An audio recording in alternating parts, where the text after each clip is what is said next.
Seorang ikhwan kemarin, Rabu kemarin kan kita bahas masalah ini nih. Ya mudah-mudahan ikhwan itu datang lagi hari ini. Selesai kajian kita kemarin, hari Rabu di sini, selesai, saya ke belakang, ada seorang ikhwan yang mendatangi saya dan menceritakan pengalaman pribadinya. Dia mantan pegawai bank, yang menyaksikan langsung bagaimana kepala cabangnya yang masih aktif meninggal dunia. Pada waktu itu kepala cabangnya ini ya terlihat sekali sebagai orang yang soleh, suka ya berpuasa Senin Kemis, kemudian juga suka berangkat haji umroh, suka bersedekah, banyak sekali amal solehnya. Masya Allah, kelihatan sekali solehnya. Ya, banyak amal-amal yang wajib maupun yang sunnah dia kerjakan. Tapi dia sebagai kepala cabang bank riba di Jakarta. Nah, ikhwan ini ketemu saya kemarin di belakang, selesai kajian Rabu kemarin, menceritakan, saya sudah keluar Pak Ustadz, dan kita punya komunitas anti riba. Kami ini ex-bankir. Ya, mantan-mantan pegawai bank yang berkumpul dalam suatu komunitas, dan kami punya pengajiannya. Dan minta saya juga untuk mengisi di kajian mereka. Ya. Dan kemudian dia menceritakan bahwa dia menyaksikan pengalaman yang sangat menakutkan. Yaitu ketika meninggal kepala cabang bank konvensional itu. Yaitu dia antarkan sampai ke kuburan. Ini kisah nyata ya, bukan sinetron. Ada nggak orangnya di sini?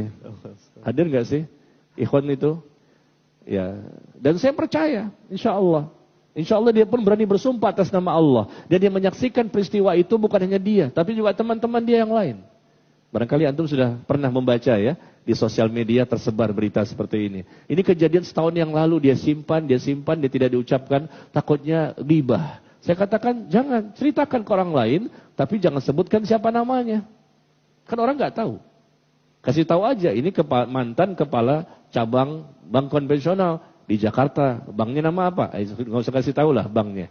Nah, kemudian dia menceritakan kemarin di balik hijab ini kemarin, Rabu yang lalu, bahwa dia mengantarkan sampai ke kuburan. Nah, kemudian dikuburkan si mayit. Nggak ada apa-apa.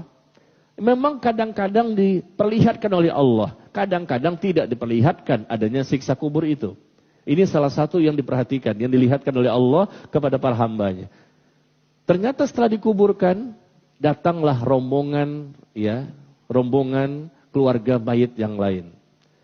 Ternyata mereka salah memasukkan ke liang lahat. Sekali lagi ya, bukan sinetron nih. Sinetron memang ada seperti ini juga, ngikut-ngikut itu. Ya. Salah memasukkan. Jadi seharusnya dia ini kepala cabang ini di tempat liang lahat yang lain. Tapi salah masuk, miskomunikasi antara mayit dengan mayit. Ya. Miskomunikasi antara mayit dengan mayit. Maksudnya keluarga gitu loh, keluarga mayit. Maka dikuburkan, dipendam. Kata keluarga si mayit yang baru datang, oh nggak bisa, kami itu di sini. Kami udah booking, mungkin di bawahnya ada AC-nya atau apa, kita nggak tahu. Kami sudah booking di sini, maka kami nggak terima, silakan di sana. Oh nggak bisa, kami mintanya di sini, karena kami sudah bicara kok. Mungkin ada yang lupa dan lain-lain. Akhirnya terpaksa dibongkar kembali. Ingat, waktunya tidak lama. Setelah ditimbun, mereka mau pulang, datang rombongan kedua. Kata ikhwan ini yang menceritakan kemarin di belakang. Datang rombongan kedua, maka dibongkar lagi. Dibongkar lagi kuburan tersebut. Ini siapa ini? Kuburan siapa? Mantan ya kepala cabang bank konvensional di Jakarta. Digali lagi kuburannya dan ternyata ada sesuatu yang membuat mereka semuanya kaget. Kain kafan sudah hangus. Jasadnya pun sudah hangus. Dan papan-papan itu yang menutup, itu hangus semuanya. Dalam waktu yang sangat singkat. Dan ini nggak selalu ditunjukkan oleh Allah. Terkadang saja, terkadang ditunjukkan. Pada tempat tertentu, orang tertentu. Supaya manusia yakin bahwa ada siksa kubur. Itu ibunya si mayit yang menyaksikan proses seperti itu, langsung pingsan. Ibunya pun ada juga di situ. Dan bapak ini yang menceritakan kemarin kepada saya juga menceritakan teman-temannya juga menyaksikan. Ketika dicoba digali kembali, mau dipindahkan mayit ke tempat yang lain karena salah liang lahat. Liang lahatnya keliru. Ternyata begitu kondisi seperti ini, mereka ketakutan. Karena udah hangus jasadnya, hangus kain kafannya, hangus papan-papan kayu yang menutup jasad si mayit tersebut. Na'udzubillah min dzalik. Kalau sudah melihat langsung seperti itu, apa kita baru yakin? Sebetulnya tanpa itu pun kita yakin ini dosa besar, dosa riba, bekerja di riba, makan harta riba. Dirhamu riban ya'kulu rajul wa huwa ya'lam asyaddu min 36 zinyah. Bahkan Nabi mengatakan 1 dirham riba, berapa 1 dirham? 70.000 rupiah. 1 dirham itu sekitar 70.000 rupiah. Yang dimakan oleh seseorang, itu harta riba. Dirhamu riban.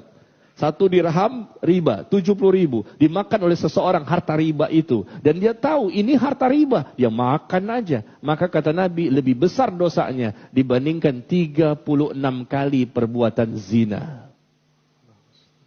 36 kali perbuatan zina. Sekali zina itu dosa besar. Makan cuma 70.000. Itu lebih besar dibandingkan 36 kali perbuatan zina. Riba itu lebih besar dibandingkan zina. Tetapi lihat, orang-orang yang bekerja di sana, dengan dasinya, dengan jilbabnya, pakai AC-nya, antep ya. Ada kaligrafi Yasin, ayat kursi, segala macam.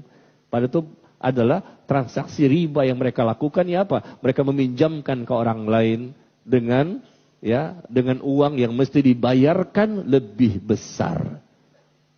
Nah, ini pengalaman ya, orang yang Allah tunjukkan, hati-hati. Jadi kepala cabang ini betul-betul menjadi bukti, salah satu sebab ya dia mendapatkan siksa seperti ini adalah karena memang di kepala cabangnya, bank ribanya itu, dan itulah yang dia makan setiap bulan, yang diberikan kepada istri dan anak-anaknya. Akhirnya apa yang terjadi? Keluarga si mayat yang tadi minta dibongkar mengatakan tutup saja. Mereka nggak berani.